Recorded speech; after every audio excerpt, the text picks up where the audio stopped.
Connaissez-vous votre groupe sanguin? Beaucoup de gens ne le savent pas. Même si vous connaissez le type de sang qui coule dans vos veines, à travers vos artères, vous ne réalisez peut-être pas qu'en fonction de votre groupe sanguin, vous pourriez être plus susceptible de certaines affections et même de certaines maladies que les personnes ayant d'autres groupes sanguins. Et il y a un groupe sanguin qui est le plus dangereux de tous. Avez-vous ce groupe sanguin? J'espère que non. Dans cette vidéo, je vais vous parler de tous les groupes sanguins et des maladies associées à certains groupes sanguins. Et vous en apprendrez davantage sur le groupe sanguin le plus dangereux au monde. Alors restez jusqu'à la fin, car ce sujet est très important pour votre santé. Ce serait beaucoup plus facile pour les hôpitaux et les centres de transfusion sanguine si tout le monde avait le même groupe sanguin. Mais ce n'est pas le cas. Comment connaissons-nous notre groupe sanguin? Les groupes sanguins sont déterminés par la présence ou l'absence de certains antigènes. Un antigène est une substance qui peut déclencher une réponse immunitaire lorsque votre corps le reconnaît comme étranger. Pensez aux antigènes comme à des marqueurs.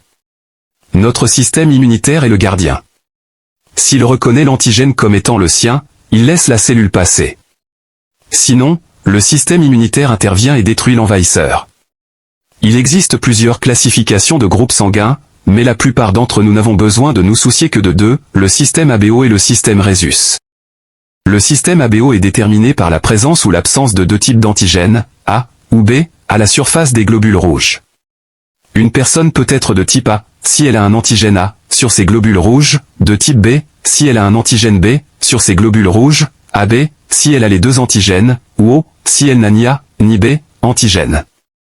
Le groupe Rhesus, quant à lui, dépend de la présence ou de l'absence d'une protéine appelée facteur Rhesus, qui peut être présente, positive, ou absente, négative. Ces deux classifications donnent naissance aux autres groupes sanguins les plus courants, A, positif ou négatif, B, positif ou négatif, O, positif ou négatif, AB, positif ou négatif. Savez-vous quel est le groupe sanguin le plus courant au monde? C'est O, positif, suivi de A, positif, et le plus rare de ces 8 groupes sanguins est AB, négatif. Alors pourquoi est-il important de connaître notre groupe sanguin, surtout si nous avons besoin d'une transfusion sanguine ou si nous voulons donner notre sang à quelqu'un qui en a besoin? Une transfusion sanguine peut faire la différence entre la vie et la mort. Pourquoi quelqu'un aurait-il besoin de sang? Si vous devez subir une chirurgie majeure où vous allez perdre beaucoup de sang, parfois le chirurgien vous demandera de réserver quelques pintes de sang au cas où il en aurait besoin. Aussi pour les prématurés, pour les personnes traitées pour le cancer ou la leucémie, pour les femmes enceintes qui ont perdu beaucoup de sang lors de l'accouchement, pour les personnes qui ont saigné des intestins ou de l'estomac, pour les personnes qui ont une thalassémie ou une anémie falciforme ou une anémie très sévère. Il y a de nombreuses raisons de nécessiter une transfusion. Et pour les personnes ayant des groupes sanguins plus rares, en particulier AB, négatif et O, négatif, les stocks des banques de sang peuvent être limités. Le O, négatif, bien qu'il ne soit pas très rare, est le donneur universel de globules rouges car il n'a pas les antigènes de surface, ni A, ni B, ni le facteur Rhesus. Ainsi, le corps qui le reçoit peut le passer sans aucun problème.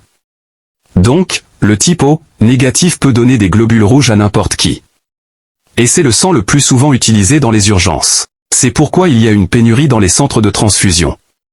L'inconvénient est que les donneurs de O, négatifs ne peuvent donner que leur propre sang. Les personnes de type AB, positifs sont des donneurs universels de plasma car elles n'ont pas d'anticorps circulant contre les antigènes A ou B, et elles sont également des receveurs universels afin qu'elles puissent recevoir du sang de n'importe qui.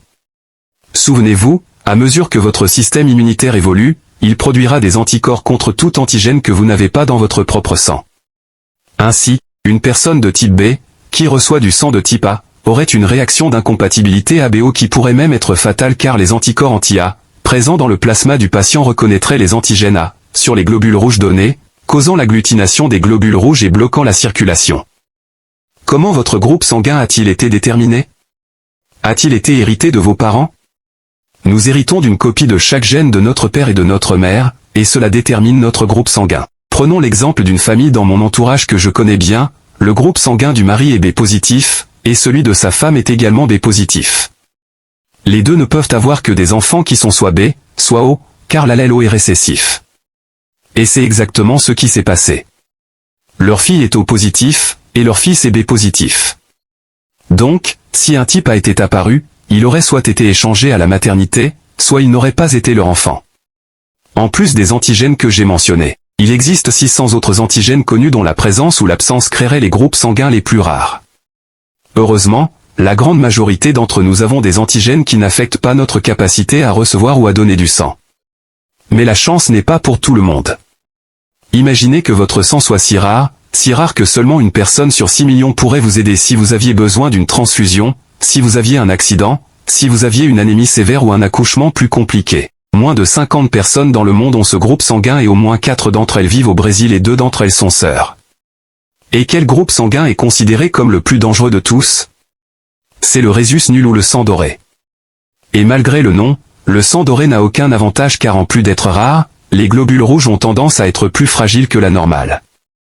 Si vous êtes l'un des rares rhésus nuls, vous ne pouvez recevoir du sang que de quelques personnes du même groupe sanguin. Dans le sang doré, il y a une absence complète d'antigènes du système rhésus sur les globules rouges. Et c'est cette absence qui rend ces individus rares, et la plupart des gens qui ont ce groupe sanguin ne savent même pas qu'ils l'ont. Et savez-vous quel est votre groupe sanguin? Si vous ne le savez pas, comment le découvrez-vous? Est-ce un hémogramme complet? Non, car l'hémogramme complet montre essentiellement les globules rouges, les globules blancs et les plaquettes. Vous ne pourrez pas connaître votre groupe sanguin, donc si vous recherchez dans d'anciens tests sanguins, essayez de connaître votre groupe sanguin, ABO et rhésus. Si vous ne pouvez pas le découvrir, vous devez soit faire un test sanguin spécifique à votre groupe sanguin, soit vous pouvez donner votre sang. En plus de connaître votre groupe sanguin, vous pouvez aider d'autres personnes qui ont besoin de votre sang. Chaque fois que vous donnez, 4 vies peuvent être sauvées. Maintenant, je vais parler du régime alimentaire en fonction du groupe sanguin. Y a-t-il une preuve scientifique? Certains aliments sont meilleurs pour votre santé que d'autres. J'ai moi-même un patient qui dit que le régime alimentaire a grandement amélioré sa vie. D'où vient cela? D'un livre des années 1990 appelé « Manger selon votre groupe sanguin », qui est devenu un best-seller. Fondamentalement, il disait que le type venait des chasseurs, donc les personnes avec ce groupe sanguin devaient manger plus de protéines comme la viande, la volaille, le poisson, et limiter certains légumes, similaires au régime paléo. Alors que le type A, le deuxième groupe sanguin le plus courant, était le type agricole, qui devrait éviter la viande rouge et suivre un régime proche du type végétarien. Le type B, qu'il appelait nomade. Ces personnes pouvaient manger des plantes et la plupart des viandes, évitant le poulet et le porc, et pouvaient également manger certains produits laitiers. Ils devraient également éviter le blé, le maïs, les lentilles et les tomates. Et enfin le type AB, qu'il appelait l'énigme, un croisement entre le type A et le type B. Eh bien, ces 4 régimes évitaient les aliments transformés, et c'est peut-être là que vient l'amélioration de certaines personnes. Il relie également les lécithines dans l'alimentation à un groupe sanguin spécifique, ce que nous savons être faux. Dans une grande étude de revue en 2013, qui a analysé les effets de ce type de régime sur la santé, les chercheurs ont conclu qu'il n'y avait aucune preuve pour valider les bienfaits des régimes en fonction du groupe sanguin. Mais y a-t-il un lien entre votre groupe sanguin et votre personnalité? Il y avait une théorie au Japon selon laquelle votre groupe sanguin affecte directement votre personnalité comme les signes du zodiaque. Ainsi, les porteurs de type A seraient plus gentils et plus exigeants, tandis que les porteurs de type B seraient optimistes et feraient leurs propres choses.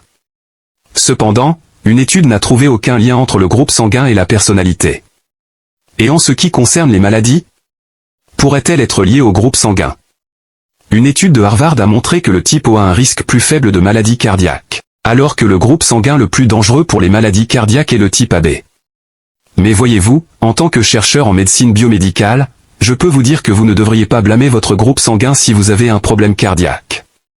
Plus important que cela est de vérifier votre pression artérielle, votre glycémie, votre cholestérol, votre mode de vie.